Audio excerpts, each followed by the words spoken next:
Welcome to Bring the World Home, a production of the Returned Peace Corps Volunteers of Hawaii. My name is Chip Tilton. I served as a Peace Corps volunteer in Malaysia from 1966 to 1968, and I will be your host today. During this program, we will be sharing with you two Peace Corps volunteers' experiences from abroad. Hopefully, our message of friendship and family with people of all countries and cultures are exhibited in each of our shows. With us today are Linda Chalk and Fred Blake, who served in Agrigan in the Northern Mariana Islands from 1966 to 1968. Welcome, Linda, and welcome to you, Fred. Thank you. We're sitting here in Hawaii, and I'd like to kind of show our viewers where you were stationed. We're here and almost straight across to the far west of Pacific are the Marianas. Linda, about where were you? Where's Agrigan? Agrigan is just about here.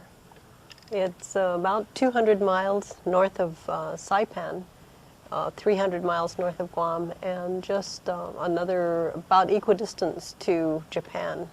Okay. So we got a lot of the cool currents coming down from the north. Uh-huh. Are the people of the area, of the region, are they related to Hawaiians? Are they Polynesians, or are they some other... Well, they're Micronesians, and they're... Micronesians. The people that we lived with on Agrigan were actually from the Caroline Islands, and they were different from the people who were there first, called the Chamorros. The dominant language, the dominant group of people in the Marianas are the Chamorros. Okay. And the people we lived with were originally from the islands in the Central Carolines that are almost on the border between the Yap District, what was then called the Yap District, and the Truk District. The Mortlocks and Satawal and those islands. And they had come up to Saipan about 300 years before we got there, and had managed to adapt to the Marianas, and that's how we encountered them. It was also a bit of a challenge for us because during Peace Corps training we were learning the Chamorro language of the Mariana Islands, but when we got to the island, all the inhabitants, about 100 of them in the village, spoke mainly Carolinian. So, and the language was majorly different than Chamorro? Yes. It's completely different. So this area, which is now known as the Federated States of Micronesia, is really, as I understand, Fred, 4 different districts. Each district has their own cultural history and background, and you were taught one language, but the people of Agrigan spoke. When we went to training in Key West, Florida, it was kind of a crash program. It was the first time they were going to enter into Micronesia. Okay. It was actually then the United States Trust territory. It was a United Nations trust administered by the United States. At first it had been under the Navy, and then it had been transferred to the Interior Department. It was under the Interior that the Peace Corps was able to convince the United States government that the Peace Corps should actually go there, even though it wasn't exactly a foreign country. Mm-hmm. So the Peace Corps was allowed to go in there in 1966, and that's when we went. We went to Key West, which was the training area, and immediately we were assigned to Marianas, which automatically meant Chamorro. But Peace Corps wanted to put some teachers up on these very remote islands in the far north. And even though it only had 100 people on the island, and we were very lucky and fortunate, I think we both agree about that, to be posted to this very remote island. But when we got there, we were introduced to the fact that we had to learn a completely new language, and so we started from scratch. Mm-hmm. And we spent our evenings learning, Carolinian, or what they call Falawash, or Ref Falawash. And so your hosts on the island were they surprised that you didn't know how to speak their language when you got there? Actually, the adults all knew Chamorro. because they had been traveling back and forth between the islands. Okay. I was referring mainly to the young children who we would be teachers for at the elementary You were school. going to be there. teaching what grade? I was teaching first, second, and third grades, and Fred did the fourth, fifth, and sixth grades. Okay. And then after that, the children would be transported down to Saipan to start high school, intermediate and high school, So they would kind of board down there, live with there family. for X They amount of had months a year. they had extended kin and family living on Saipan, and they were living on Agregan in order to get away from Saipan and to get away from administration and other things, so they could live the way they wanted to live on this little island and make a living doing it. We saw a picture of the island earlier, and we were chatting about it. It's about 11 square miles, as I recall, a kind of a mountainous island. I'd like to back up just a little bit and find out, I'm sure our viewers are interested, how did you both come, this was almost 40 years ago that you served in the Peace Corps. You must have been about college age or thereabouts. Could you just describe for us, Fred, how you Right. decided to go into the Peace Corps? What was Well, the we chain were of events? we were both in college, and Linda decided to join the Peace Corps because, as you said earlier, you were idealist and you wanted to It was part of the serve, 60s decade. part of the yes. 60s, and you wanted to serve Wanted to be able to help some people. And serve the enlightened interests of your country.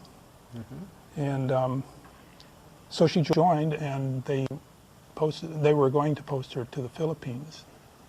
They put her into the Philippines program, but then right away, this I guess the winter of '65, I'm not sure, I can't remember anymore, but they started a Peace Corps program in Micronesia, and then I decided I would like to join the Peace Corps to go to Micronesia. So we both were able to get into the Micronesia program.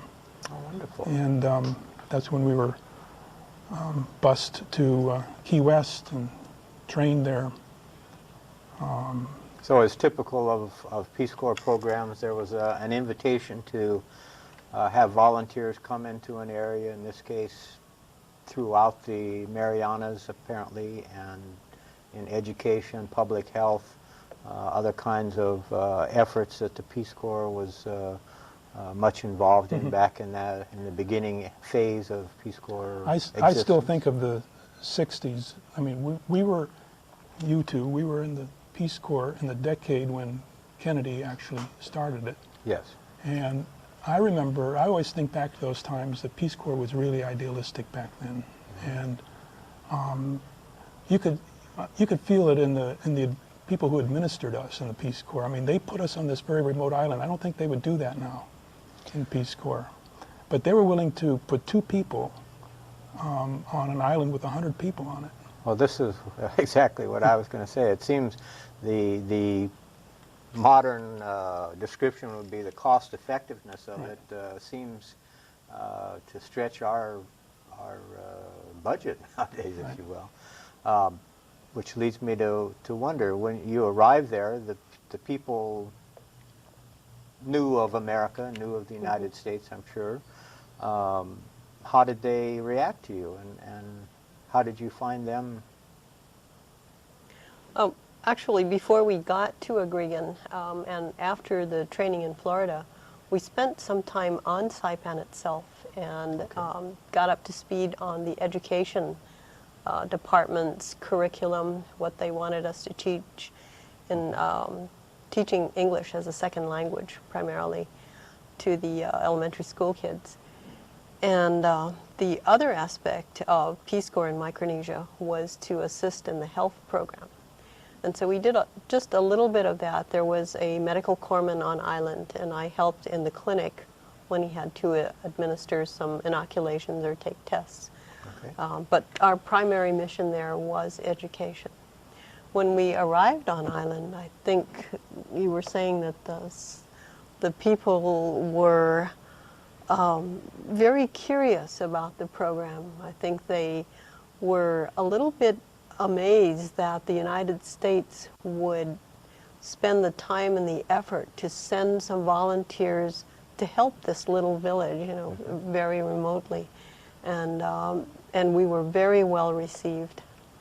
So I think it- I always heard or understood that they were also at first hesitant to have outsiders as middle-class Americans coming in there. They were a little hesitant. They had intimate contact with GIs during World War II. Oh, of course. And so this was going to, and this, well, there's a longer story to that, but this was going to mean Americans coming right in the middle of their village and living with them, teaching their kids. And so I think they were hesitant on one hand, but they were also very curious. And once we got there, and once they interacted with us for a little while, I think they were very open, very gracious. And they Fear were of the most, unknown was yeah. replaced by the well, we didn't. contact that you had We with we them. supported their ideas of what they wanted to do and their customs. Certainly, and- that's evidenced by your choosing to learn their language Right. Right. instead of forcing the Chamorro that you'd already learned down their Right. throats, so to speak. So how did that position you? Let me ask a kind of a philosophical question then. You've kind of created an image of yourself by living up to the Peace Corps ideal, and after your first year there, did you feel like you were accomplishing things? I mean, you were, first of all, why did they need to learn English? Why didn't some other basis of the curriculum touch their needs more greatly? Linda, can you? Well, I think English was a primary focus because they needed to deal with the government, other people in society, and the global economy. It seems that, they're a little village, and they really did participate in the global economy with what they prepared on the island, which was dried coconut, copra. They went into that as an economy, and there was a government ship that came up every 2 to 3 months to purchase the bags of dried copra and also bring up supplies. They sold canned goods and petrol, kerosene, and things like that. And so English was very important because of the trade, and also to find out what was going on in the world. A lot of the broadcasts on the radio you hear were in English, I see. from what we heard.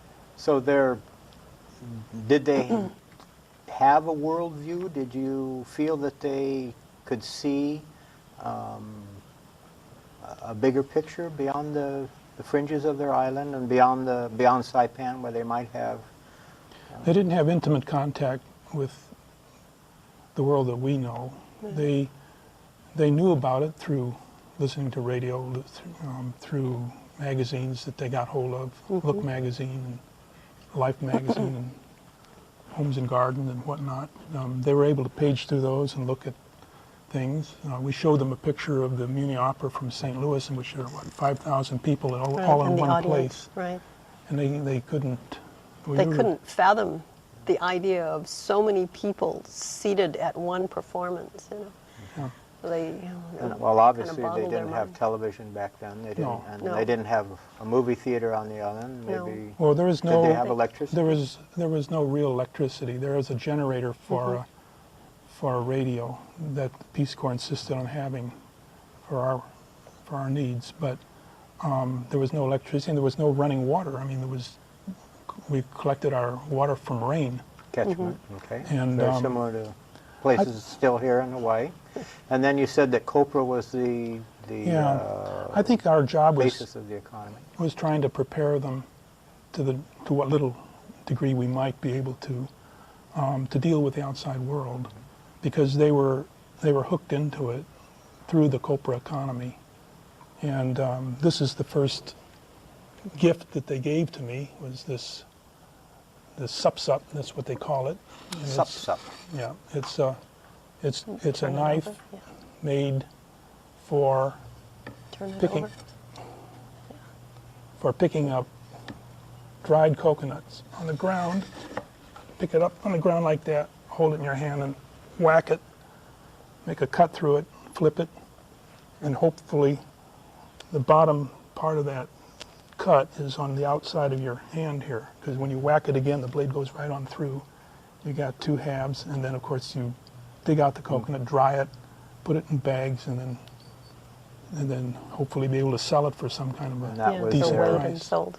And the coconut meat would be used for It's- pressed for the oil and Right. used as They export it, and it's used for cosmetics and soaps and different types of things, the oil. so that was a basic thing that they could use, as you said, that gave them a contact with the outside world. Yeah. How would You know, they actually used the oil themselves too, because when they went down to the ocean for a bath, they would take a piece of dried coconut and chew it up, and then use the oil from it to oil their hair and their bodies and things like that.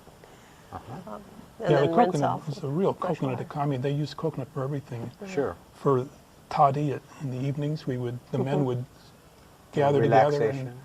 and they would tap the coconut trees and ferment the sap from the coconut. And And also make vinegar. If you let it sit Yeah. for more than 3 days, it turns into vinegar. right.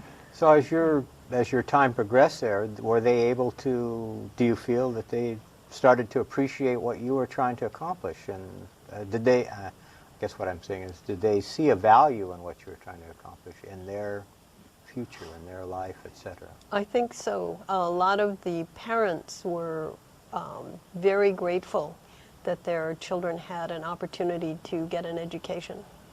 And they saw that as a way out, you know, to give them greater opportunities if they wanted to expand from just growing up and making copra and, you know, living there. I mean, they could do that, but then they also had a door opening for them to Did you others. see? Do you have any knowledge of how any of your students progressed over the years? Now? No, we kept a conversation with them, I think, for about 7 or 8 years, and then it sort of dropped off. Yeah. Although I think I got you've an heard email someone. recently from one of Linda's students, who's now middle-aged, I guess, almost. Uh-huh. And he's working with the Federal Drug Enforcement Agency or something on Saipan. So that's, but I regret that we didn't have, that we didn't keep in very close contact. These were among the nicest people we've ever met. They were just a wonderful group of people. And,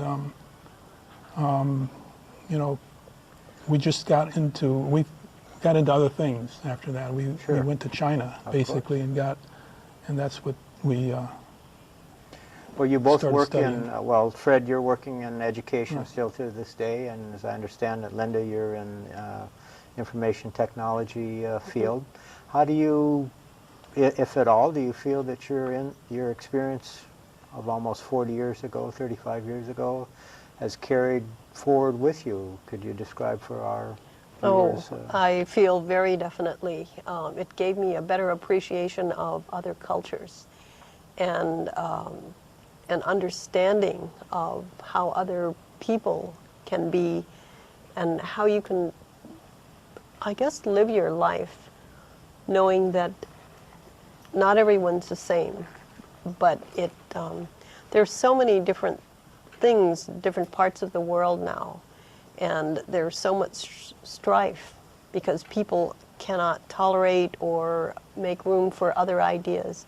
I think this has really helped me in that way, both on Agrigan in the Micronesia and then also in Hong Kong, because there were several different Chinese groups too.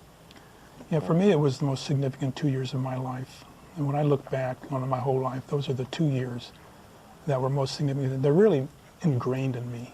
So I learned so much. I learned more in those 2 years than about life and about everything that nothing else compares to it.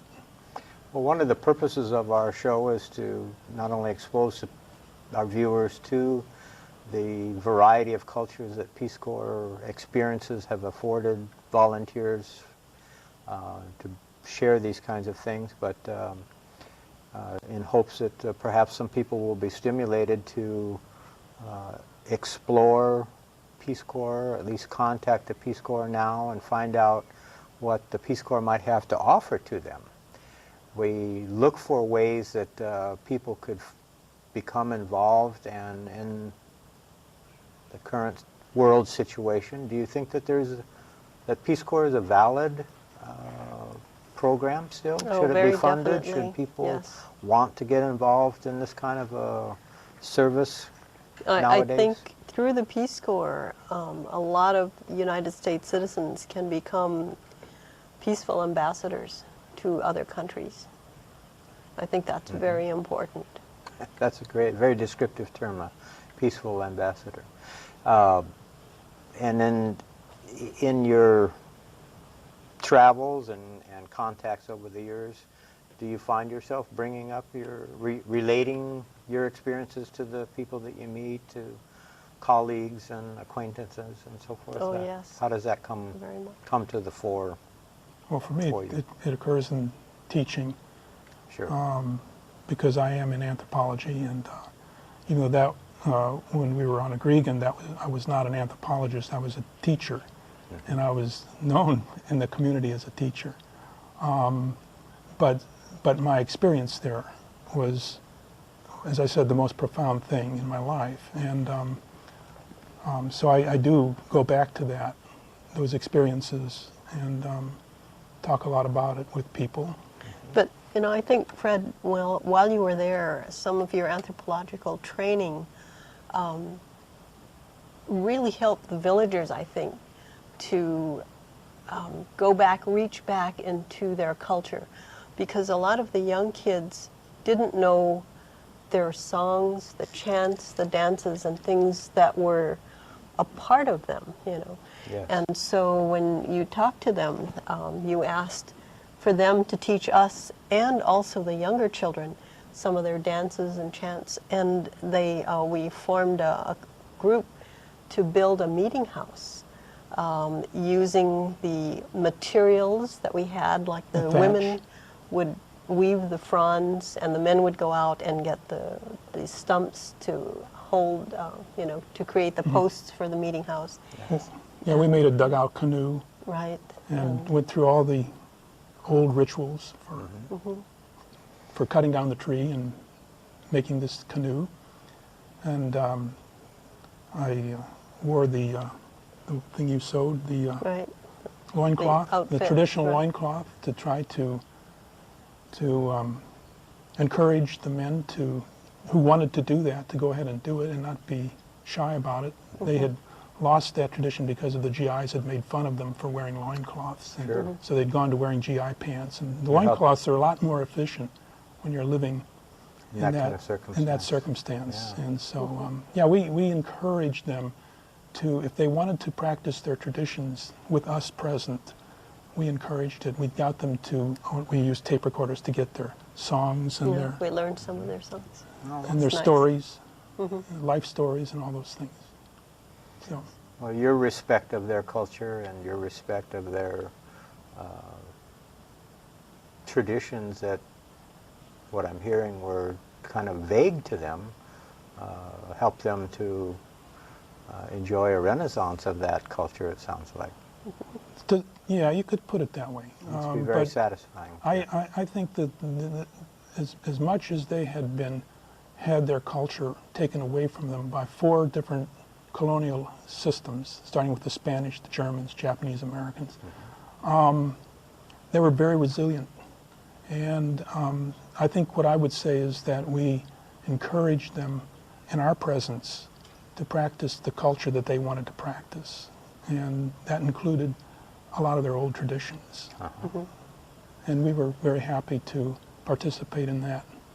Well, there's still quite a connection between Hawaii and that area today through the renaissance of Hawaiian culture. Particularly, I'm thinking of the Polynesian Voyaging Society and their And the voyaging canoe navigation. Hokulea. Yes.